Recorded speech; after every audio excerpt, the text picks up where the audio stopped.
This is Beyond a Reasonable Doubt with your hosts, Mark Garrigus and Gary Smith.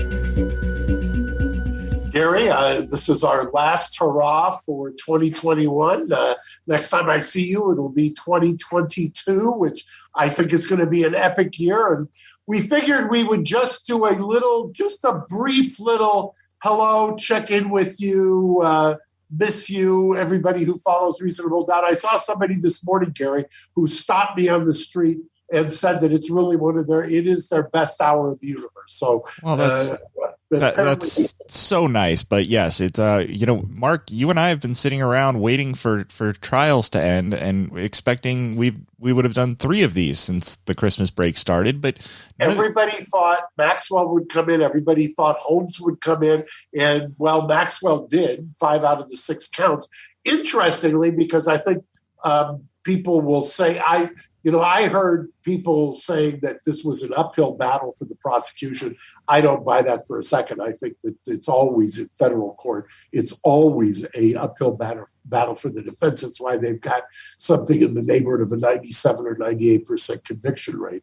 But then it's compounded by the fact that she was in custody under deplorable conditions. And I will tell you, I was very leery of what kind of a shot she had, but I thought her defense did an admirable job of tying together things, talking about the fact that all 4 of the accusers, who are now victims because there's a verdict, sure, had cash checks and had now gotten to a point where they had changed their stories, things of that nature. The jury dispensed with that.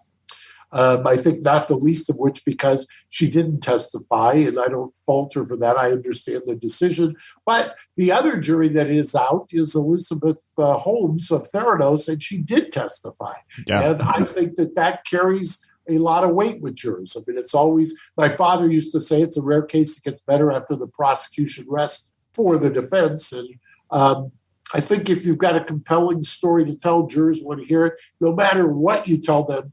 In the jury instructions that say you're not supposed to consider why the defendant didn't take the stand. Well, yes, and as we've spoken about recently in cases like the police officer from Brooklyn Station in Minnesota, this was a case where they were butting up against another holiday. They'd already gone through the Christmas holiday. They came to the judge and said, we're having trouble. And the judge basically said, go back and try harder. So you have to wonder, what kind of a role that plays in a jury that maybe was not really agreeing on it. And then they're looking at, let's go through the new year and let's get into the new school year with our kids and all that. It's hard to imagine that doesn't play a factor. Well, there used to be something called the Allen instruction, the Dynamite instruction, which when a juror would say, or a jury would say they were deadlocked, that they would give this to try and blast. The reason it's called dynamite is obviously to blast the deadlock. To some degree, this is, that's been outlawed in California. However, federally it still exists, and I've had that used on juries that I've had where they were deadlocked. By the way, it's never actually it's never blasted any jury where I've had where they gave the Allen instruction, even though I bitterly complain about it whenever it's given. The interesting thing today, though, was that it was reported that you may remember the 2 guards. Remember that? Yeah, I can read you the thing we have here if you'd like. This was reported in the middle of Ghislaine Maxwell's child sex trafficking trial. Federal prosecutors quietly dropped the case against 2 jail guards accused of sleeping on the job and falsifying jail records as Jeffrey Epstein killed himself in his cell. Federal prosecutors in Manhattan signed a nolle prosequi. Yes, which basically means we're not going to proceed. Right. It's the Latin term. Right. And so they signed that on. Not going to prosecute. Yes. And please correct me if I pronounce that wrong, which I'm sure I did. My Catholic mother is. Like amicus and amicus. Yes. Potato, tomatoes. Absolutely.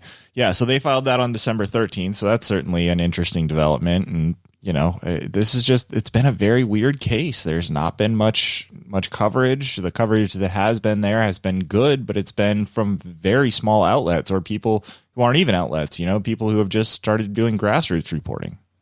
One of the things that I noticed about this is I think the British press, who was covering it much more intensely than the American press, I had seen a couple of the reporters on TV being interviewed, and they, to some degree like me, had kind of a predisposition to think that there was going to be that this was a very, very hard battle for the defense. And I saw a couple of the reporters actually saying, hey, wait a second, when I got into the defense was doing quite a job. Now, I know a lot of people will say, well, yeah, but they only had one not guilty out of the 6 counts, I believe, or the 5 counts.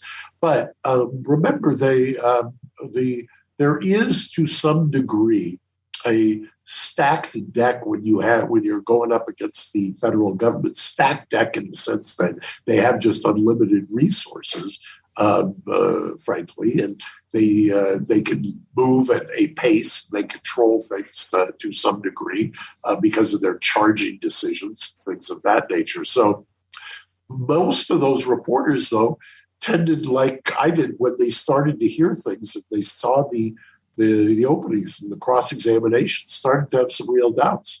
Yeah, and absolutely. And also, the prosecution's case went much faster than even they anticipated, right? I believe they were saying it was going to be 2 to 2.5 weeks, and they finished in 6 or 7 days. So that was... There was I think the judge in this case, the trial judge in this case, was very cognizant of the fact that the virus is exploding in New York City. And the positivity rate, I think, from what I've read, is in excess of 20%. And that's just in the last week. It's kind of exponentially grown. So there was obviously this specter hanging over the trial of a mistrial that if somebody had contracted COVID. So I think that's one of the reasons why when the jury questions came out saying, are we going to have to have a deliberation on New Year's Eve and New Year's Day? I think to some degree that's a coercive, and I've argued this in another case, it's coercive. I mean, they're supposed to deliberate. They're not supposed to be worried about, all the other kinds of extraneous factors. And I don't know why we need to go down that road when somebody's life is in the balance. I certainly can see that point of view, and it's funny how my worldview has changed a bit. Even 10 years ago, if I was sitting on a jury, I would have been bothered by the fact that I couldn't go out and party on New Year's Eve. But these days, I would be worried about what I'm coming home to, my son missing me, my wife being frustrated that I was not there for that event. That's as you grow with your family, these things take on a different weight.